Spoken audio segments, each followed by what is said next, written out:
Do you want to sleep? Then listen to me.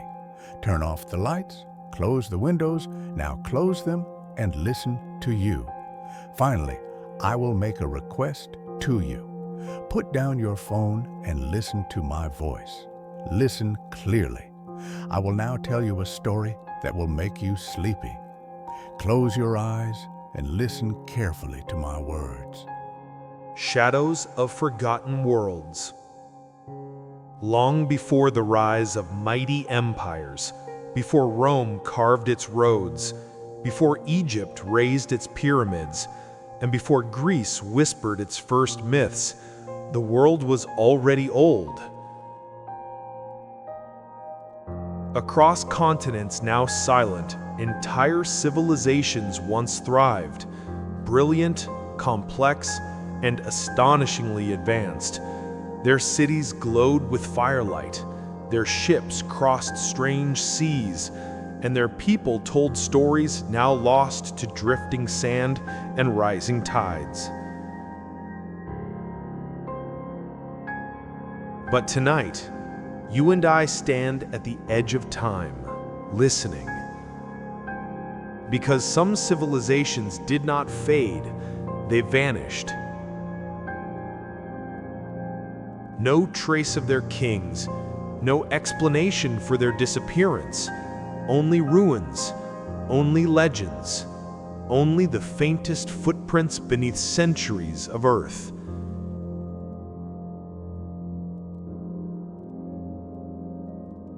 The first whisper comes from the desert wind. It carries us across a wide, cracked landscape where the ground remembers more than we ever will. The moonlight glimmers on fragments of clay and broken walls. This land was once alive with trade, laughter, music, festivals, and now it is only a quiet, endless plain.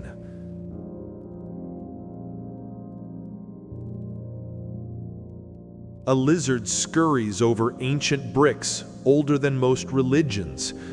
Wildflowers bloom between stones that once supported towering palaces, and hidden beneath the dust lies the memory of an entire world. This is our journey's beginning. We are stepping into the stories of civilizations that built wonders, mapped the stars, crafted technologies, and then vanished so completely that even their names feel like dream echoes. Tonight, we will travel through lost valleys, drowned cities, abandoned kingdoms, and places where history simply stops mid-sentence. Here in the stillness of Chapter 1, all you must do is listen, because the earth is ready to tell you, nothing disappears without leaving a shadow.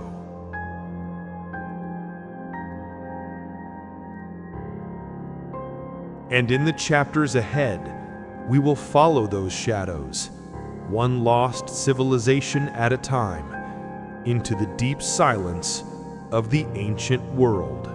The desert that swallowed a kingdom. The wind moves like a slow whisper over the dunes. You stand at the edge of the Sahara, an ocean of gold frozen in place, knowing that beneath these endless waves of sand lies one of history's greatest disappearances, the lost kingdom of the Garamantes. A civilization so advanced, so unexpected, so quietly powerful, that even the mighty Romans feared to march too deep into their lands. But now, nothing, not a sound, not a single living echo of their world remains. The first clue, a faint line in the sand. It begins with something small, a ridge, barely visible, soft as the shadow of a passing cloud. Archaeologists first mistook it for natural formation, but as the light shifted, the ridge is aligned into perfect geometry. Straight lines, parallel echoes, patterns no desert makes on its own. Under the dunes were roads, long, deliberate, carved by human hands thousands of years ago. Roads leading to a forgotten capital. The city that shouldn't have existed. When the sands were finally cleared, they revealed something remarkable. A city built where a city shouldn't survive. The Garamakes created underground canals stretching for hundreds of kilometers, a cooling system hidden beneath the earth, vast farms supported by deep desert aquifers, a network of fortified towns. They turned impossible land into an oasis of innovation. The Romans recorded them not as wandering tribes, but as skilled engineers and relentless warriors riding swift chariots across the dunes. A civilization blooming in a place where life should have wilted. Then, the desert moved. Their downfall came quietly. No invader, no sudden disaster, no war, just sand. The water beneath their feet, water that had nourished them for centuries, began to dry. Their underground channels emptied, fields withered, homes cracked under relentless heat. One by one, settlements faltered, cities emptied, families drifted to cooler lands. The desert advanced, not with violence, but with slow inevitability. Within a few generations, the kingdom dissolved, and the sands erased the last traces. A whisper on the wind. Tonight, as the moon drifts over silent dunes, you can almost imagine the voices of the Garamantes.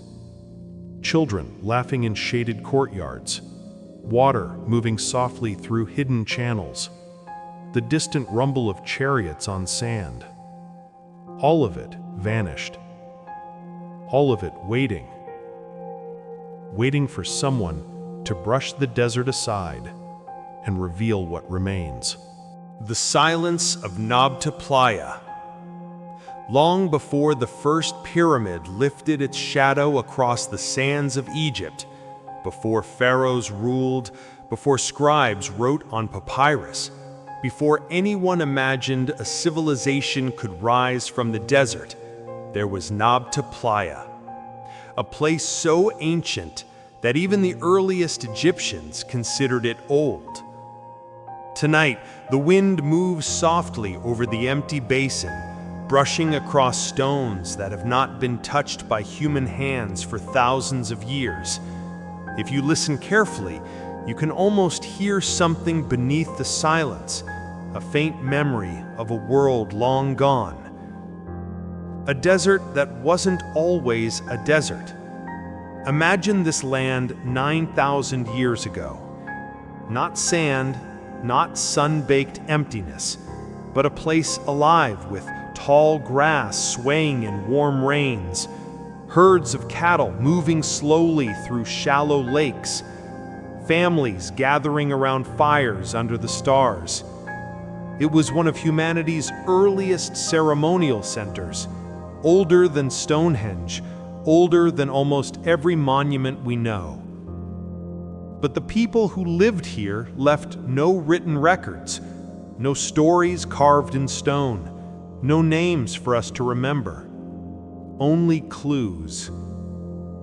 A stone circle that points to the stars. At the center of Nabta Playa sits a mysterious stone circle. It's small, only a few feet across, but very carefully arranged. Some stones line up perfectly with the sunrise at the summer solstice.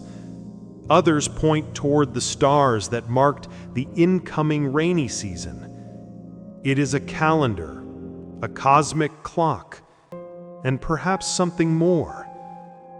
Because the people who built it did so thousands of years before Egypt's pyramids. Yet they understood the sky with a precision that feels impossible. How? Who taught them? Or did they teach themselves, watching the heavens night after night? The disappearance. But then something shifted. The rains weakened, the lakes dried, the grasslands vanished. The people of Nabta Playa watched their world fade away season by season, year by year. And as the desert returned, unstoppable and merciless, the people gathered their cattle, their families, their memories, and walked away. They disappeared into the vastness of prehistory. Some believe they became the ancestors of the first Egyptians. Others think they scattered into Africa, their knowledge carried in stories now long forgotten. Nabta Playa itself sank into silence. The winds buried its stones. Sand swallowed its secrets. Only in modern times did archaeologists uncover the forgotten circle, its stones still aligned with the stars, as if the city that burned without fire. For days, scholars and explorers had whispered about it. A city so strange, so impossible, that even seasoned historians hesitated to speak its name. Katal Sur. A settlement said to have disappeared in a single night, not by war, not by plague, but by something far more unsettling. Tonight, under a silver moon, you finally reach the site. The desert air is cool, the sand soft beneath your boots. Your lantern casts a warm halo of light, but beyond it lies only darkness. Endless, quiet darkness. As you take your first steps among the fallen stones, you notice something odd. There are no scorch marks, no rubble from explosions, no signs of weapons or forced entry. And yet every building looks as if it simply melted. Stone walls curve inward like wax near a candle flame. Columns droop and twist, frozen in place like they were caught mid-collapse. Even the streets themselves bend unnaturally, as if softened by heat. But there is no ash, no soot, no fire. A chill crawls slowly along your spine. You kneel beside a warped slab of stone and run your fingers across it. It's smooth, too smooth, almost glass-like. Heat strong enough to liquefy stone should have left a wasteland, but here, the ground is cold.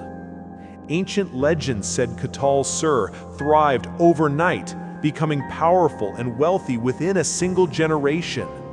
Its engineers mastered architecture that seemed centuries ahead of its time. And then, just as suddenly, they were gone. Some claimed the city was punished by the gods for its arrogance. Others believed a celestial visitor brought a great beam of light from the sky.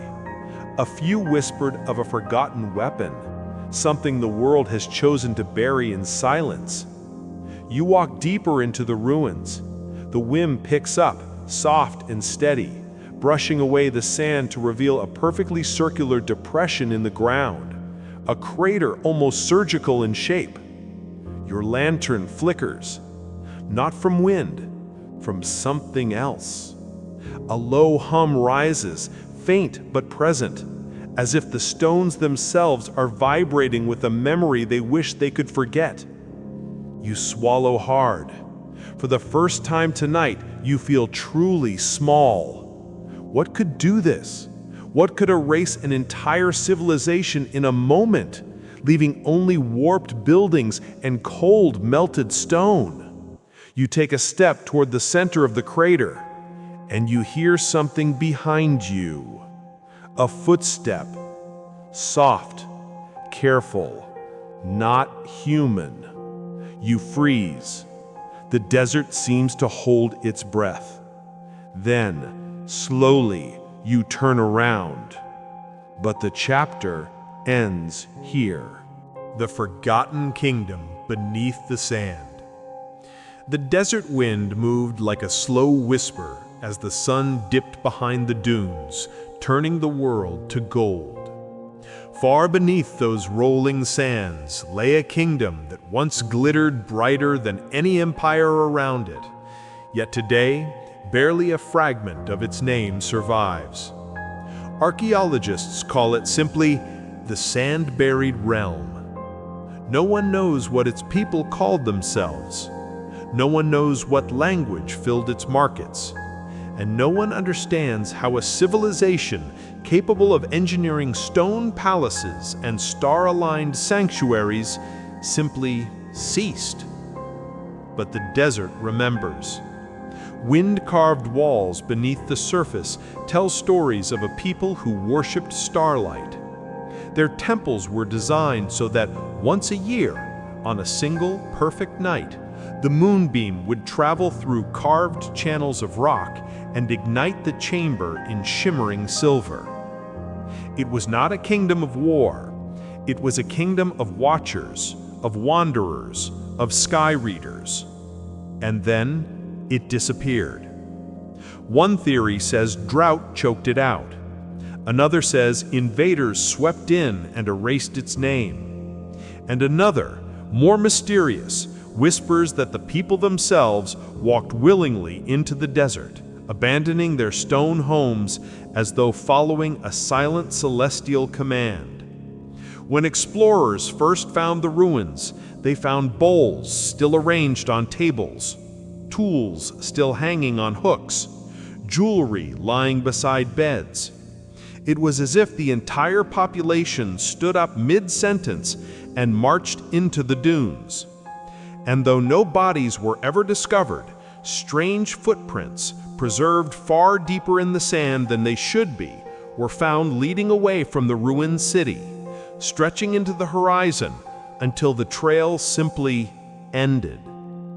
Tonight, as the moon rises over the desert, the wind still blows faint patterns across the dunes, patterns some say are ancient writing, spelling out a message from the people who vanished without a trace, a message no one has yet deciphered, and perhaps never will.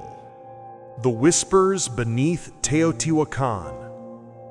The moon hung low over the Valley of Mexico, casting a silver glow across the silent ruins of Teotihuacan. Today, it is a place of broken stones and quiet winds. But 2,000 years ago, it was alive, brighter than any city in the Americas, a place so powerful that later Aztecs believed giants had built it. You stand at the foot of the Pyramid of the Sun, feeling the weight of its vast shadow. It rises like a sleeping mountain, ancient and patient. But tonight's story isn't about what stands above the ground. It's about what lies below. A city built for the sky and the underworld. Archaeologists uncovered something strange beneath the largest pyramids. A long, perfectly carved tunnel, hidden chambers, pools of liquid mercury glistening like stars, and tiny flecks of pyrite, fool's gold, embedded in walls to mimic a sparkling night sky. It was as if the people of Teotihuacan had built an underground cosmos, a mirror of the heavens. But why? Some believe it was for royal tombs, initiation rituals, contact with divine forces, symbolic journeys to the afterlife. Others say the city was a center of astronomer priests, a civilization that vanished but left behind celestial secrets too advanced for their time. A city without a name. The strangest part? We don't know what these people called themselves. The Aztecs arrived centuries later and named it Teotihuacan, the place where gods were born. Yet the original builders were gone. No records, no king lists, no language preserved. Just a city large enough to house 125,000 souls, abandoned without explanation. The final disappearance. Some say drought ended them, others blame revolt and fire. A few whisper that their priest astronomers foresaw doom and left the city willingly, disappearing into the mountains, the jungles, or into stories never written down. And as you look at the moonlight shimmering on the stone pyramids, you realize something unsettling. Teotihuacan did not fall. It simply emptied itself, like a great cosmic breath exhaled into silence. A city of gods left hollow. The people who walked into the mist. Deep in the mountains of South America lies a story whispered by shepherds, guarded by old stones and carried by the cold wind. The story of the Chachapoya, the cloud people. They lived so high in the Andes that their homes were often swallowed by fog. White-skinned, tall, and mysterious, the Inca called them the warriors of the mist. But what made the Chachapoya unforgettable wasn't just where they lived, it was how they disappeared. A kingdom suspended in the clouds. Their cities clung to cliffs, perched above valleys wrapped in layers of drifting white fog. Stone walls spiraled across mountainsides, forming circles, towers, and ceremonial centers unlike any other culture. Their strongholds were nearly unreachable. Their enemies rarely dared follow them up the steep trails. But the air was thin, the nights were cold, and the world beyond the clouds kept changing. The conquerors arrived. When the Inca Empire expanded, they marched upward, expecting a quick victory. Instead, they found warriors who moved like ghosts, vanishing into the mist, reappearing at impossible angles, striking silently. The war was long. It drained both sides, but eventually, the Inca overwhelmed the cloud people and absorbed them. Or so it seemed. The vanishing. Only a few decades later, when Spanish explorers arrived, the cloud people were gone.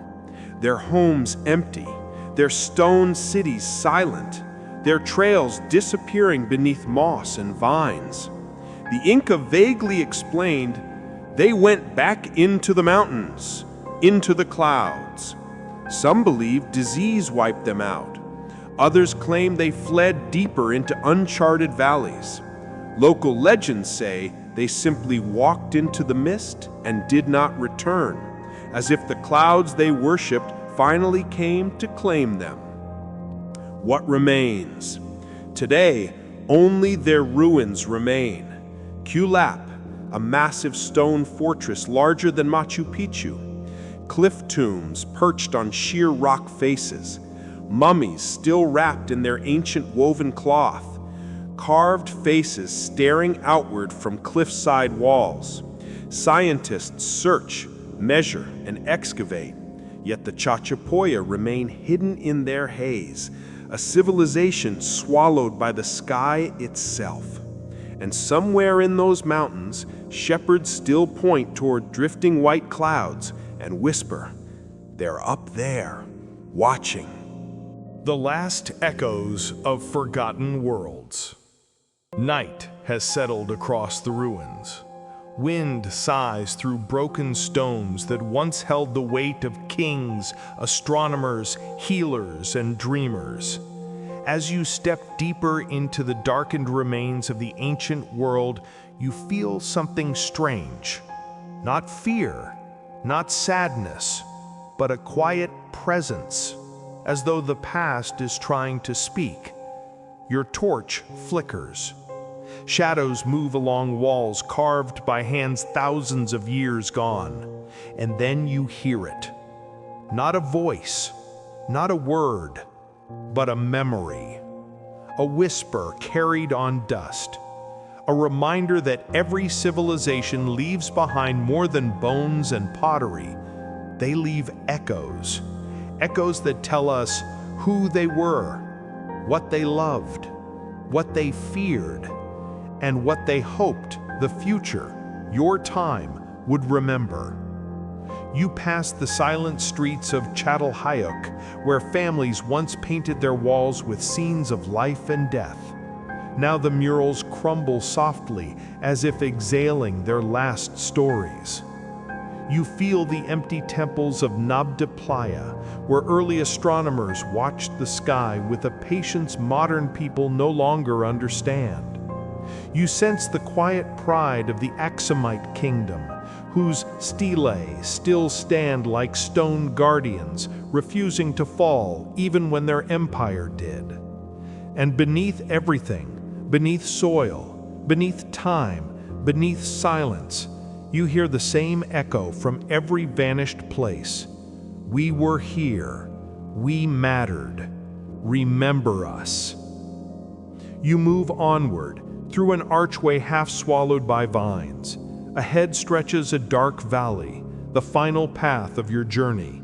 Stars shimmer faintly overhead, the same sky the ancients watched thousands of years ago.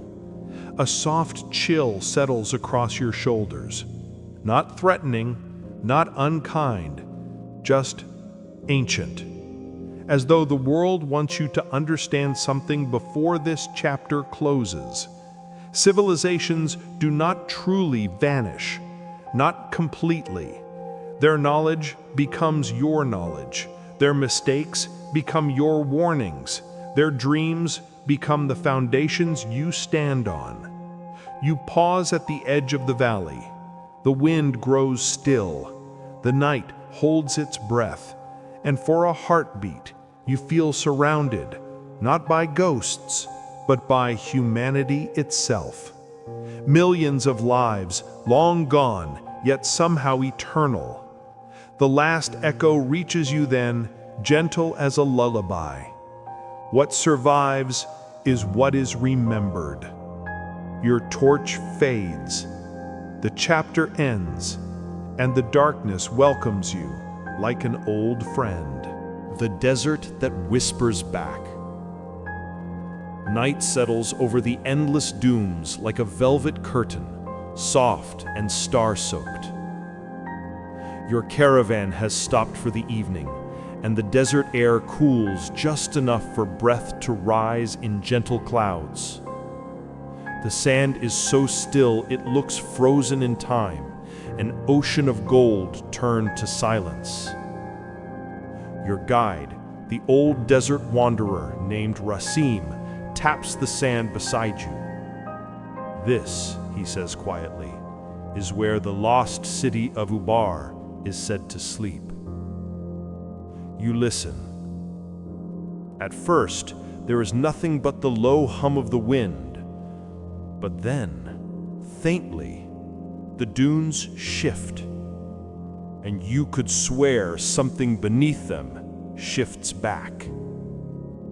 Rasim sits beside the fire, its glow painting deep lines across his face. Ubar was called Atlantis of the Sands, a kingdom of immense wealth, ivory, frankincense, gold. Its towers shone like mirrors in the sun. He draws a circle in the sand, a city with 8 royal gates. But pride, he continues, has a sound, and the desert hears everything. You feel the cool wind brush past you, like fingers turning a page. According to legend, Ubar angered the gods, or perhaps simply collapsed under its own excess. Some say the ground swallowed it whole, the city sinking beneath the dunes in a single night. Others whisper of a sandstorm so fierce that it erased every road leading to its walls. But tonight, under the glowing moon, Rasim shares another version. One night, travelers claimed they saw lights flickering beneath the sand, as if a city still burned its torches in eternal dusk. You glance at the dunes. They seem ordinary, and yet somehow alive. Racine closes his eyes. He says softly, "Lean close. The desert keeps memories. If you listen long enough, it whispers." So you do, and the wind shifts. It changes, just a little, into something rhythmic, almost like footsteps echoing beneath the earth. A ghost city, stretching, dreaming, remembering. The dunes shimmer faintly. You feel warmth rising beneath you like a distant fire. And for a moment, just a moment, you imagine towering gates, markets filled with incense smoke, and a king dressed in white robes staring out across the sands as they slowly swallow his world. Then the wind fades, the whisper dies, and the desert becomes silent again. Racine smiles gently. He says, "Some cities vanish, others simply wait." You lie back, the stars swirling slowly above you. The desert hums with ancient secrets, and you drift to sleep knowing that beneath your feet, something old, very old, still dreams. The secrets beneath the sands. Archaeologists brushed gently at the last traces of dust covering a half-buried structure. The ruins stretched endlessly, the stone walls etched with patterns no living hand had copied in millennia. For a moment, the desert wind fell silent, as if the earth itself was holding its breath. Dr. Amina Patel knelt beside a crumbling relief depicting figures with elongated heads and strange, intricate instruments. "Look at this," she whispered. "They weren't just builders, they were astronomers, engineers, scholars." Her assistant, Elias, pointed to a set of deep tunnels beneath the main hall. "Should we explore them?" he asked. Amina's eyes glimmered with a mix of fear and excitement. "This is what we came for, the heart of the civilization, what they left behind, and maybe why they vanished." They descended carefully, torches casting long shadows on walls that had not seen human light in thousands of years. At the end of the corridor, a massive chamber opened before them. In the center stood a circular stone altar, covered in a mosaic of faded stars. Elias stepped closer, tracing a hand over the celestial patterns. "It's a map of the heavens," he breathed. "They must have tracked the stars, the planets, maybe even predicted events." A sudden rumble shook the ground, dust raining down from the ceiling. Amina grabbed his arm. "Careful!" But the chamber seemed alive, as though the civilization itself were speaking through the stones. A deep, almost imperceptible hum vibrated through the air. They froze. And then, from beneath the altar, a hidden passage slowly revealed itself, dark, narrow, and inviting them to uncover secrets lost for thousands of years. Amina swallowed. This could be the key to everything." Elias nodded, fear and awe mirrored in his eyes. Together, they stepped forward, disappearing into the shadows where the vanished civilization might finally reveal its mysteries. The Chamber of Whispers. The passage beneath the altar was narrower than they expected, forcing Amina and Elias to move in single file. Every step echoed, bouncing off walls smooth and cold, carved with symbols that seemed to shimmer faintly in the torchlight. "This is incredible," Elias whispered. "These inscriptions, they're like nothing we've ever seen." Amina traced the patterns with her fingers. They weren't just decorative, they were instructions, a story, perhaps a warning. The language was strange, but oddly familiar, as if her mind recognized the rhythm of it without understanding the words. At the end of the passage, they entered a vast chamber. The ceiling arched impossibly high, disappearing into shadows. Pillars carved with twisting figures lined the walls, and in the center, a crystalline structure pulsed with a faint, internal light. Elias stepped forward, mesmerized. "Is that energy?" Amina shook her head slowly. "It's like they harnessed something we've only dreamed of. This civilization, they weren't just advanced, they were beyond us." As they approached the crystal, the hum they had felt in the previous chamber intensified, resonating in their chests. It wasn't mechanical, it was alive. Suddenly, the crystal projected shimmering images into the air. Cities rising from the sand, rivers flowing, people walking beneath stars perfectly aligned with the carvings on the walls. They predicted the skies," Amina said, breathless, "and built their lives around it." Elias noticed one image that chilled him: a massive flood, waters swallowing entire cities. "They vanished because of this?" he asked. Before Amina could answer, the chamber shook violently.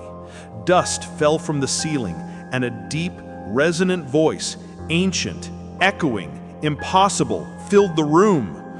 "Those who seek knowledge, beware the price of awakening." Amina and Elias exchanged a frightened glance. The warning was clear, but their curiosity overpowered fear. Steeling herself, Amina whispered, "We have to know. We have to understand."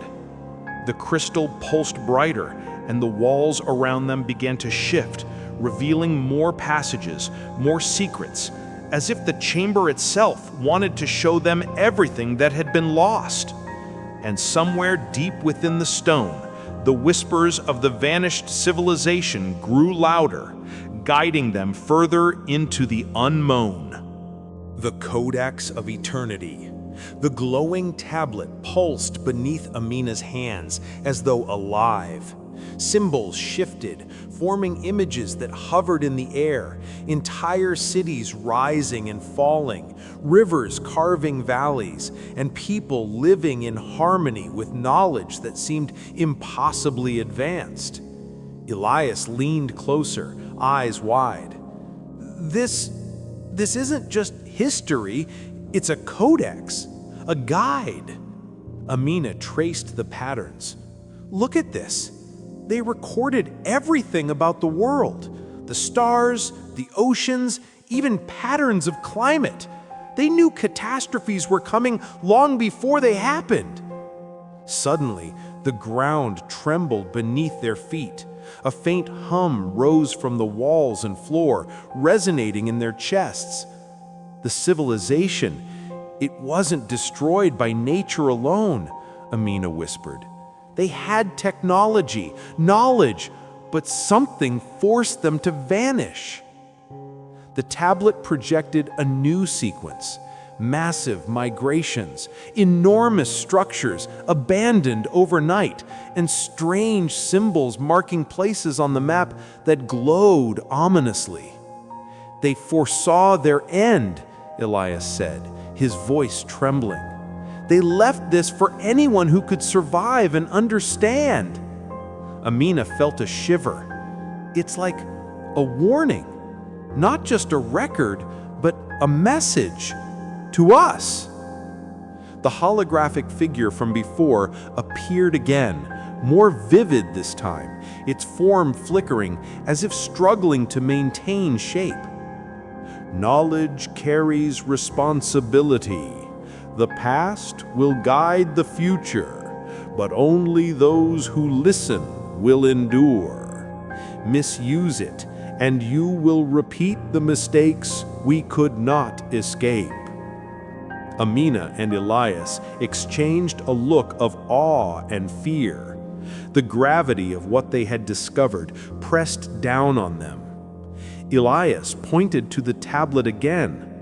There are coordinates, ancient sites scattered across the world, places where remnants of their civilization might still exist, hidden under ruins, deserts, and oceans. Amina's heart raced. We have to document everything. This changes everything we thought we knew about human history.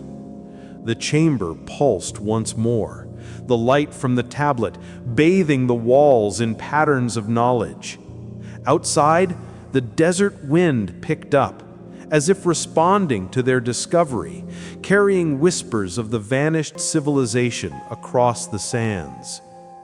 Somewhere beneath the ancient earth, more secrets awaited. Secrets that could illuminate the rise and fall of entire civilizations if humanity was ready to understand them. Amina and Elias exchanged a determined nod. Their journey had only just begun.